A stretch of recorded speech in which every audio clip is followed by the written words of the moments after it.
Sekali ya.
Bismillahirrahmanirrahim. Assalamualaikum warahmatullahi wabarakatuh. Waalaikumsalam warahmatullahi wabarakatuh. Ya, selamat pagi. Kelompok 1 dan 2 sudah siap ya? Sudah, Bu. Ya, silahkan. Siapa yang jadi moderator? Saya Bu Febrianti Sonia. Ya, nanti jangan lupa hostnya admit temannya yang masuk ya. Silahkan Mbak Sonia bisa dimulai, kemudian Mbak Amalina bisa share screen dan mulai untuk presentasi. Kelompok 1 ya, kelompok 2 menyiapkan pertanyaan. Nanti panel aja dulu. Kalau sudah presentasi, kemudian pertanyaan ditampung dulu, nanti langsung ke kelompok 2. Bismillahirrahmanirrahim. Saya mulai. Assalamualaikum warahmatullahi wabarakatuh.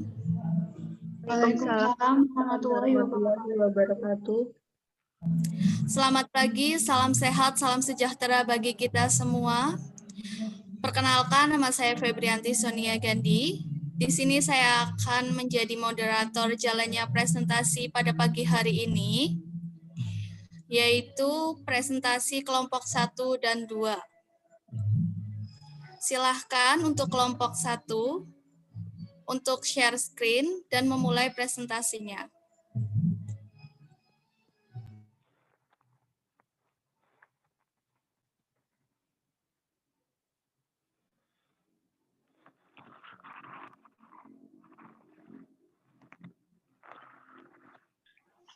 Assalamualaikum warahmatullahi wabarakatuh.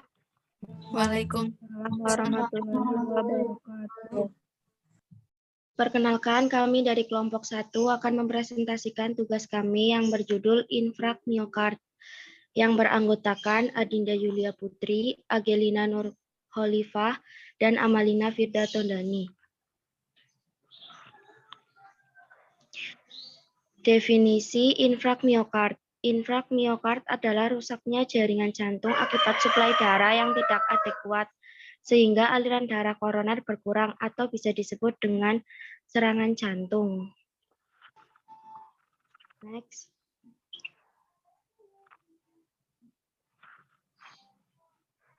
Next. Iya, sebentar.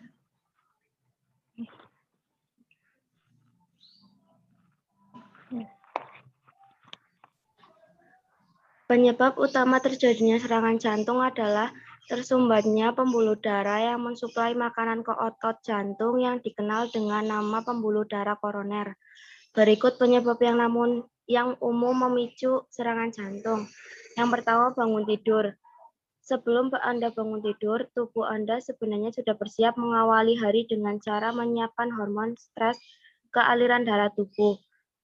Tubuh memberikan sinyal pada pembuluh darah kecil untuk mengerut, membuat jantung berdetak lebih cepat dan menaikkan tekanan darah agar mata bisa terbuka atau terjaga. Aktivitas ini bertujuan untuk memastikan aliran darah cukup untuk membuat Anda bangun dari tempat tidur. 2. Aktivitas fisik yang berat. Aktivitas fisik yang berat pada orang yang pembuluh darahnya bermasalah dapat memicu serangan jantung. Yang ketiga, marah dapat memicu serangan jantung. Studi menyebut orang yang marah berpotensi mengalami serangan jantung antara 9 sampai 14 kali lipat selama 2 jam dari saat marah. Yang keempat, bencana alam, teror, dan perang. Beberapa musibah bencana alam terpantau membuat kejadian serangan jantung melonjak. Selain bencana alam, tragedi kemanusiaan seperti perang juga rentan menyebabkan serangan jantung. Sementara itu, riset dari peneliti New Jersey menunjukkan serangan teror di World Trade Center pada 2001 meningkatkan kasus serangan jantung sebanyak 49% di sekitar lokasi. Yang kelima, cuaca.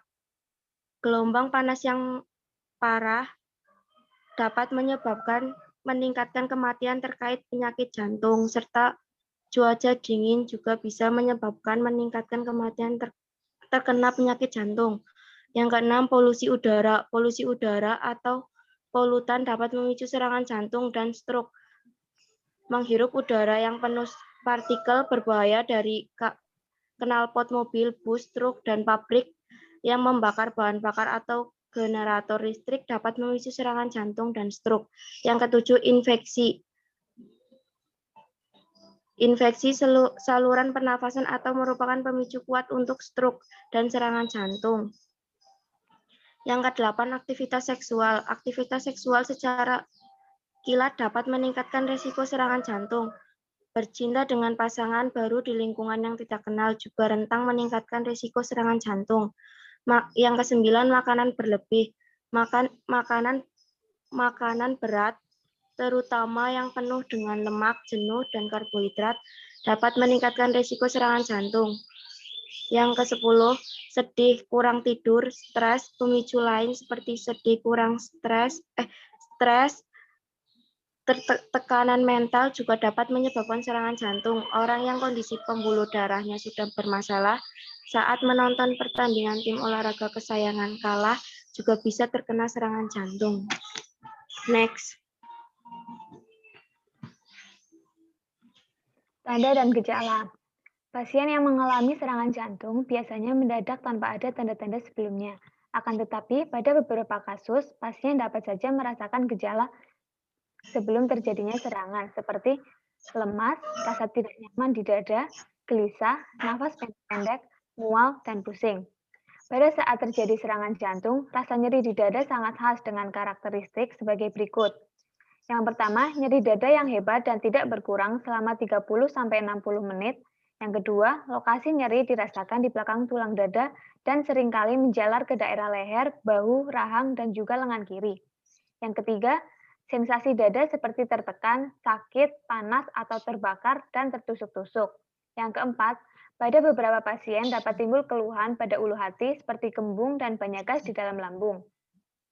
Kondisi umum pasien pada saat serangan dapat ditemukan dengan pemeriksaan tanda-tanda vital sebagai berikut. Yang pertama, denyut nadi meningkat dengan irama yang tidak teratur. Kedua, tekanan darah meningkat. Ketiga, frekuensi nafas meningkat. 4. Batuk-batuk, terdengar suara, terdapat produksi sputum. Patofisiologi. Infak miokard mengacu pada proses rusaknya jaringan jantung akibat suplai darah tidak adekuat sehingga aliran darah koroner berkurang. Dijelaskan lebih lanjut berdasarkan lokasi terjadinya di dinding miokard. Inferior, posterior, atau lateral. Meskipun ventrikel kiri merupakan tempat cedera yang paling sering ditemukan, namun ventrikel kanan juga dapat mengalami infak.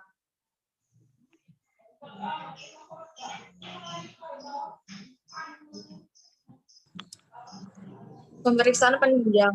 Pemeriksaan penunjang meliputi EKG, memberikan informasi mengenai elektrofisiologi jantung, sehingga kita mampu memantau perkembangan dan resolusi suatu infark miokard. Yang kedua, pemeriksaan laboratorium. Pemeriksaan ini sangat membantu dalam mendiagnosis infark miokard. Pemeriksaan darah lengkap seringkali menunjukkan peningkatan leukosit, peningkatan lead, dan peningkatan enzim otot yang terjadi karena kematian nekrosis. 3. Pemeriksaan radiologi. Pemeriksaan ini berguna bila ditemukan adanya bendungan paru. Akan tetapi hasil ronsen dada ini tidak menunjukkan secara spesifik adanya infark miokard. Angyon koroner. Pemeriksaan koroner adalah pemeriksaan medis yang dilakukan untuk menyimpan darah jantung menggunakan teknologi penceritaan sinar X. Next.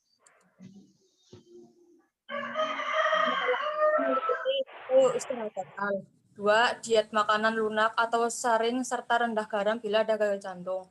Ketiga, pasang infus dextron 5% untuk memberikan obat intravena. Keempat, oksigen 2-4 liter per menit. Next. Sekian, apakah ada yang mau bertanya? Izin bertanya. Ya.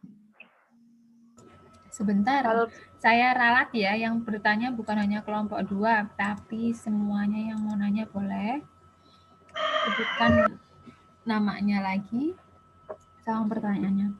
Silahkan, nanti ditampung dulu ya Mbak Sunia ya. Izin bertanya, perkenalkan nama saya Miladia Nur. Ingin bertanya, hal pertama apa yang kita lakukan jika melihat orang yang terkena serangan jantung? Terima kasih. Saya Ya, izin ada lagi? bertanya. Saya Bu. Perkenalkan, nama saya Pramestri Gita Rahmasari. Saya izin bertanya. Tadi pas bagian etiologi kan dijelaskan bahwa cuaca mempengaruhi serangan jantung ya. Terus bagaimana gelombang panas dan cuaca dingin dalam mempengaruhi serangan jantung? Terima kasih.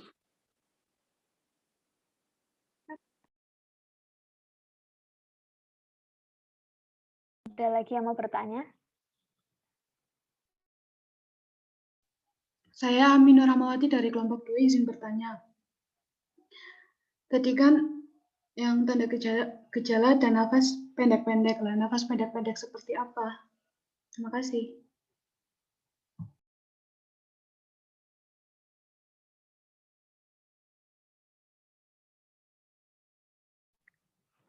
Apakah ada lagi?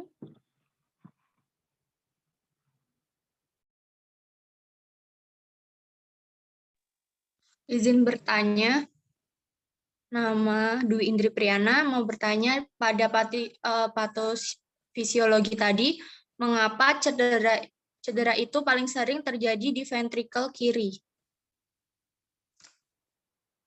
Cedera serangan jantung.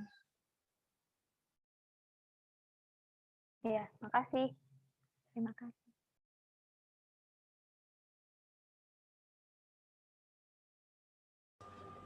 Ada lagi yang mau Jawabnya bertanya? nanti aja dulu pertanyaannya. Iya. Kalau nggak ada yang nanya langsung ke kelompok 2. Iya. Kelompok 2 siapa yang jadi host? Aminur Rahmawati. Sekian dari kelompok 1. Wassalamualaikum warahmatullahi wabarakatuh. Waalaikumsalam Warahmatullahi wabarakatuh. Saya persilahkan untuk kelompok 2 memulai presentasinya.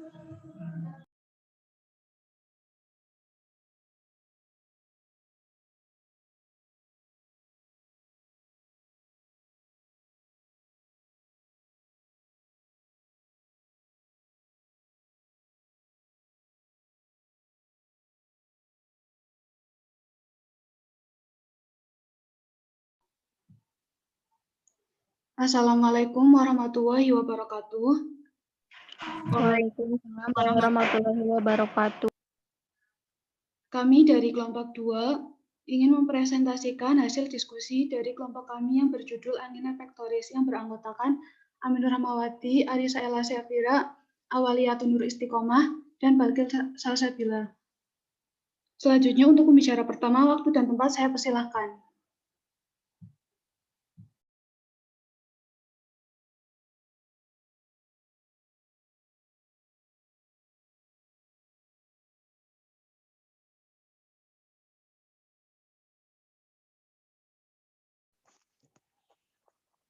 Angina pectoris adalah pengertian angina pectoris. Angina pectoris adalah suatu sindrom klinis yang ditandai dengan serangan dada yang khas, seperti ditekan atau terasa berat pada dada yang seringkali menjalar ke lengan kiri. Next. Etiologi angina pectoris.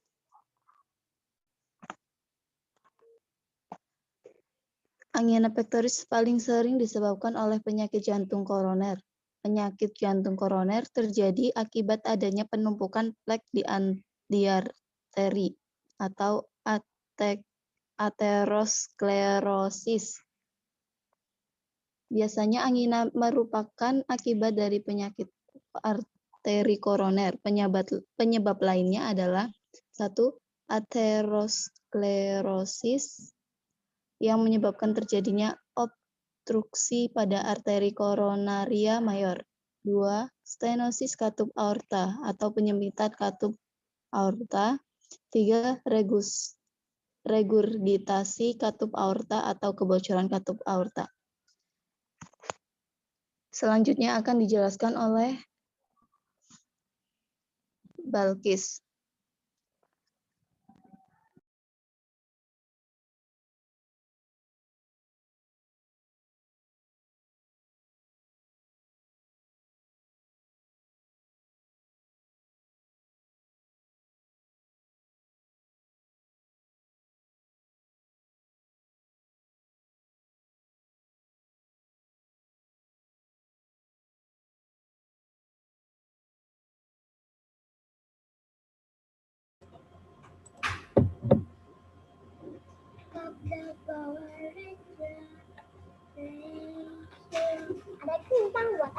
Tanda gejala angina pectoris.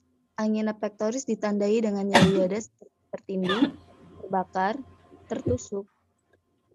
Rasa sakitnya dapat menjalar ke lengan, bahu, punggung, leher, dan rahang.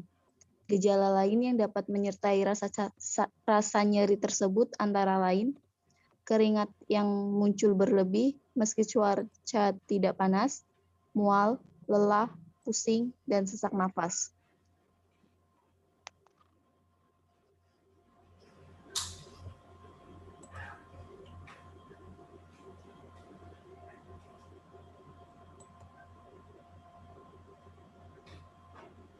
Patofisiologi angina pectoris.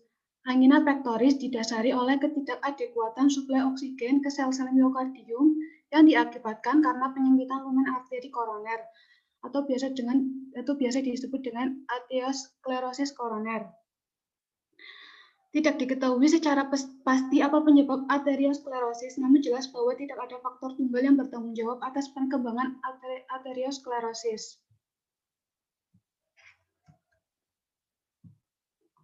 Pemeriksaan penunjang. Pertama, EKG atau elektrokardiogram untuk memeriksa aliran listrik jantung dan memantau jika terdapat gangguan pada irama jantung. Kedua, eko jantung. Eko jantung berfungsi untuk menemukan letak kerusakan pada otot jantung dan area jantung yang tidak mendapat aliran darah yang cukup. Yang ketiga, ronsen dada. Itu berfungsi untuk memeriksa apakah terjadi pembesaran jantung. Yang keempat, tes darah. Tes darah itu berfungsi untuk mendeteksi keberadaan enzim jantung yang kadarnya di dalam darah dapat meningkat saat jantung tidak mendapatkan suplai darah yang cukup. Selanjutnya akan dijelaskan oleh Arisa Ella. Penata laksanaan. 1. Terapi farmakologi. 1. Nitrat dan nitrit merupakan vasodilator endotelium yang sangat bermanfaat untuk mengurangi gejala angina pectoris dan juga memiliki efek antitrombotik dan antiplatelet. 2. Nitrogliserin, bahan vasoaktif yang berfungsi melebarkan pembuluh darah sehingga mempengaruhi sirkulasi perifer dan juga menurunkan konsumsi oksigen jantung yang akan mengurangi iskemia nyeri angina. 3. Penyekat beta-adrenergik digunakan untuk menurunkan kebutuhan oksigen miokard dengan menurunkan frekuensi denyut jantung. 4. Antagonis kalsium. Obat ini meningkatkan suplai oksigen jantung dengan cara melebarkan dinding otot polos arteriol koroner dan mengurangi kebutuhan jantung dengan menurunkan tekanan arteri sistematik. 5. Antitrombin. Heparin adalah glikosaminoglykan yang terdiri dari berbagai polisakarida yang berbeda panjangnya dengan aktivitas antikoagulan yang berbeda-beda. 2. Terapi invasif. 1. Percutaneous transluminal coronary angioplasty. 2. Coronary artery bypass graft. Apakah ada yang mau ditanyakan? Mohon izin bertanya. Perkenalkan, nama saya Febrianti Sonia Gandhi. Saya mau bertanya, bagaimana proses terjadinya angina pectoris yang disebabkan oleh jantung koroner? Terima kasih.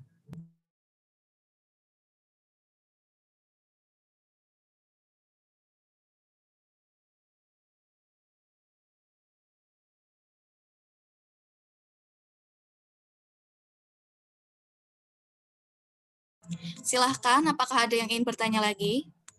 Saya izin bertanya. Perkenalkan, nama saya Lili Alvin Maimah. Ingin bertanya, pencegahan penyakit angina pectoris itu apa ya? Terima kasih.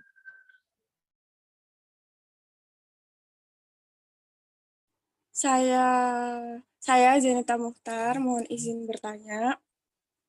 Adakah pengobatan non-farmakologi yang bisa menyembuhkan penyakit penyakit itu? Terima kasih.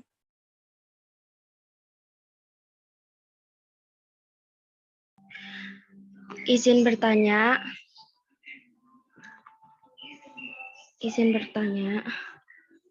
Perkenalkan, nama saya Adinda Yulia Putri. Izin bertanya, diagnosa keperawatan apa yang diterapkan pada penyakit angina pentori? Angina apa gitu? Makasih.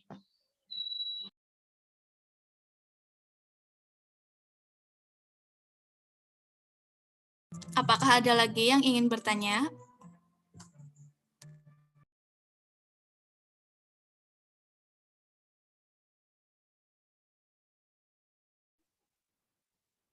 Jika sudah tidak ada, sekian dari kelompok kami. Terima kasih. Assalamualaikum warahmatullahi wabarakatuh. Waalaikumsalam warahmatullahi wabarakatuh. Saya persilahkan untuk kelompok 1 menjawab pertanyaan yang sudah masuk. Silahkan kelompok 1, waktu dan tempat saya persilahkan.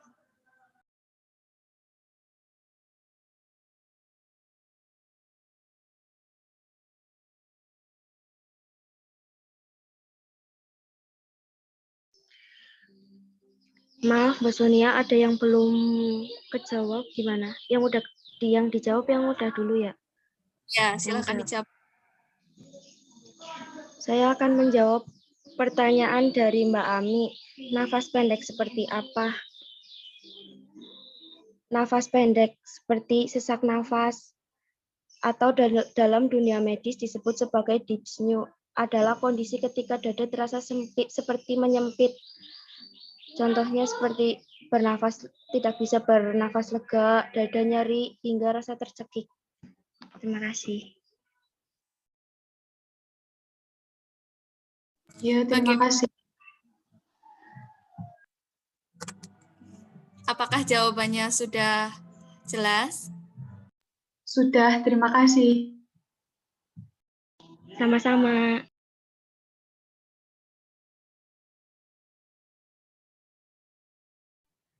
Saya akan menjawab pertanyaan dari Mila.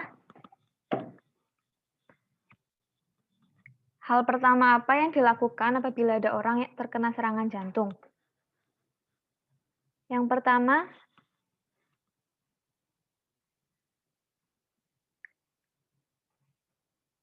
bantu penderita yang terkena serangan jantung untuk duduk dan coba kendurkan pakaian penderita, kerah atau apa sih, baju gitu. Apabila penderita tidak sadarkan diri, coba memberikan bantuan CPR. Selebihnya. Apa ada yang ditanyakan lagi? Tidak, terima kasih.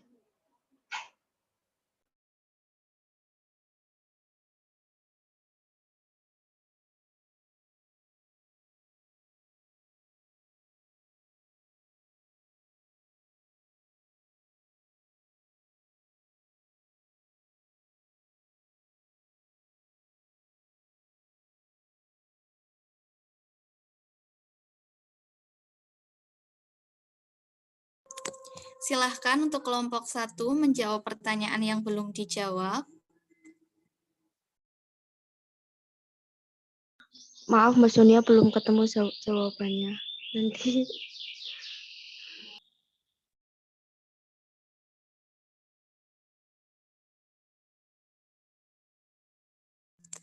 Apakah untuk kelompok 2 sudah menemukan jawaban yang ditanyakan teman-teman? Sudah. Jika sudah, silahkan boleh menjawab sembari menunggu kelompok 1. Ya, saya akan menjawab pertanyaan dari Mbak Lili. Pencegahan penyakit angina pectoris.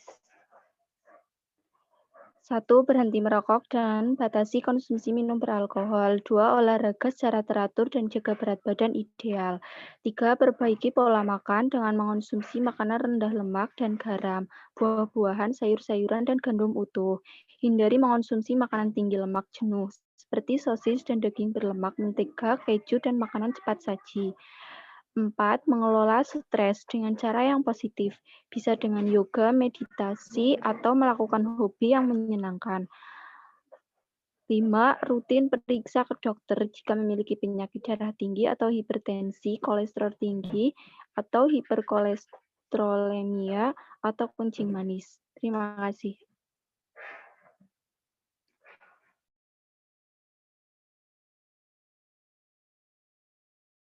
Bagaimana Mbak Lili? Apakah pertanyaannya sudah dijawab dengan jelas? Jelas, terima kasih.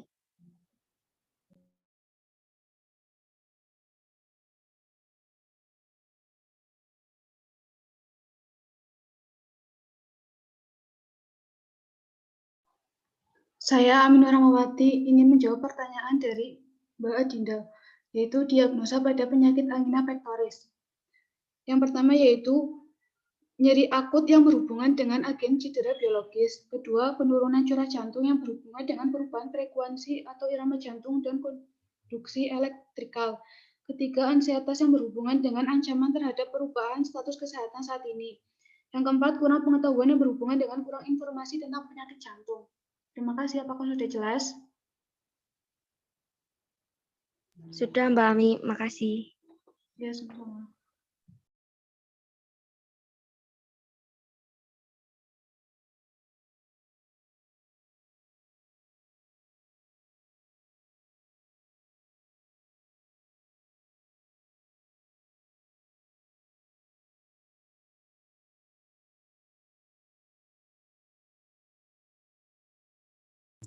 Silahkan untuk kelompok 1 maupun kelompok 2 yang sudah ada jawabannya boleh disampaikan.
Saya akan menjawab pertanyaan dari Regita.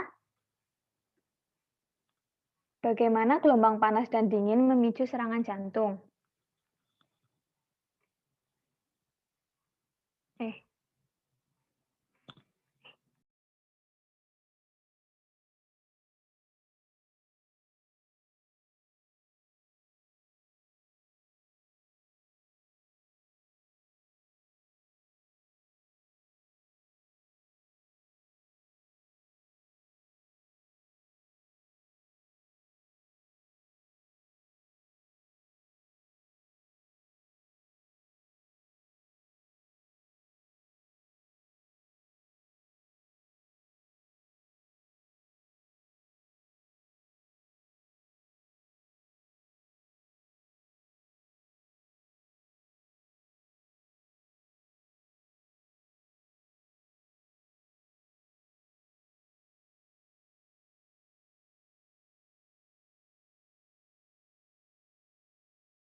Saya akan menjawab pertanyaan dari Mbak Indri. Mengapa cedera sering terjadi di ventrikel kiri? Karena ventrikel kiri jantung merupakan pelabuhan terakhir bagi darah yang kaya oksigen sebelum meninggalkan jantung. Ventrikel kiri jantung akan memompa darah ke seluruh tubuh untuk mengalirkan oksigen dengan sebelumnya melewati katup jantung yang dinamakan aorta. Ketika beban ventrikel kiri bertambah, misalnya akibat hipertensi atau penyempitan katup aorta, otot ventrikel kiri jantung akan bekerja lebih keras. Kondisi ini akan mengakibatkan otot ventrikel kiri jantung menebal dan merawan terjadinya serangan jantung. Terima kasih.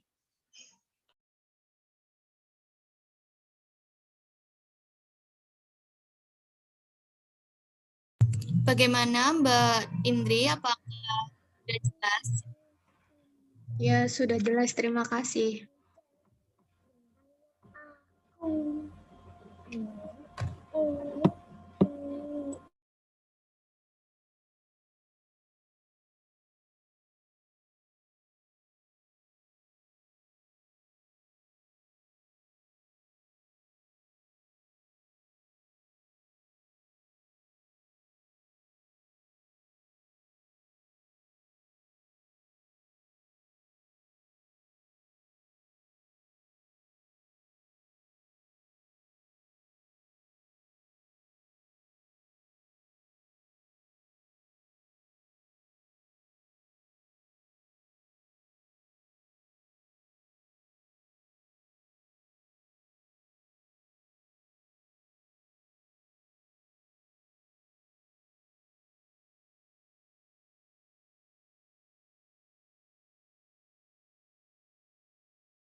Saya akan menjawab pertanyaan dari Mbak Regita. Bagaimana gelombang panas memicu serangan jantung? Jika suhu sekitar berada di atas suhu badan yang tidak wajar dalam waktu yang lama, maka itu bisa berbahaya. Jantung memompa lebih banyak darah ke permukaan kulit di mana panas dilepaskan ke udara. Ini menjelaskan mengapa kulit orang lebih merah dalam lingkungan yang panas, dan efek seperti itu menyebabkan resiko terkena serangan jantung. Terima kasih. Bagaimana Mbak Pramesti Regita? Apakah sudah jelas jawabannya? Sudah, terima kasih.